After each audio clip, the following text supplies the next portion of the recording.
મિત્રો, મારું નામ છે Chaudhary Sneha, roll number A46। આજે આપણે ધોરણ 7 માં પ્રકરણ 1 વનસ્પતિમાં પોષણ અને વનસ્પતિમાં ખોરાક મેળવવાની જે ક્રિયા છે એ પ્રકાશ સંશ્લેષણની ક્રિયા દ્વારા થાય છે। તો પ્રકાશ સંશ્લેષણની ક્રિયા વિશે જોઈએ તો વનસ્પતિ જે છે એ પોતાના મૂળ દ્વારા જમીનમાં રહેલ પાણી અને ખનિજ ક્ષારોનું શોષણ કરે છે અને શોષણ કરેલ પાણી અને ખનિજ ક્ષારોનું થડ દ્વારા પરિવહન કરે છે અને થડમાંથી વિવિધ શાખાઓમાં જાય છે અને વિવિધ શાખાઓમાંથી પર્ણમાં સંગ્રહ થાય છે અને વાતાવરણમાં રહેલ કાર્બન ડાયોક્સાઇડ એ પર્ણોમાં રહેલ પર્ણરંધ્ર નામના છિદ્રમાં સંગ્રહ થાય છે। આમ પર્ણોમાં રહેલ પર્ણરંધ્રમાં કાર્બન ડાયોક્સાઇડ, ખનિજ ક્ષારો અને પાણીનું સંગ્રહ થાય છે અને પર્ણોમાં લીલું રંજક દ્રવ્ય આવેલું હોય છે।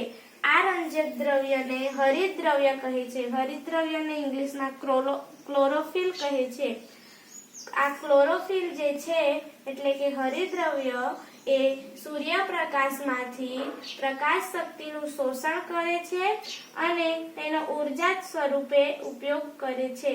આમ કાર્બન ડાયોક્સાઇડ, ખનિજ ક્ષારો અને પાણી એ પર્ણમાં રહેલ પર્ણરંધ્રમાં સંગ્રહ પામેલા આ ત્રણેય પદાર્થોનું હરિત દ્રવ્ય દ્વારા શોષાયેલ ઉર્જા દ્વારા ત્રણેય પદાર્થો ભેગા મળીને નવો પદાર્થ કાર્બોદિત પદાર્થ અને ઓક્સિજન પ્રાપ્ત કરે છે।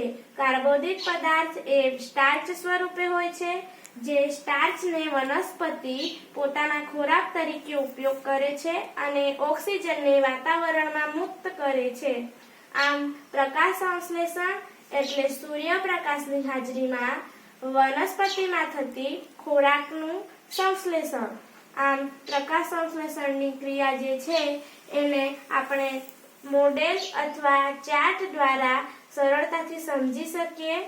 આથી આપણે TLM નો ઉપયોગ કરીએ છીએ। Thank you.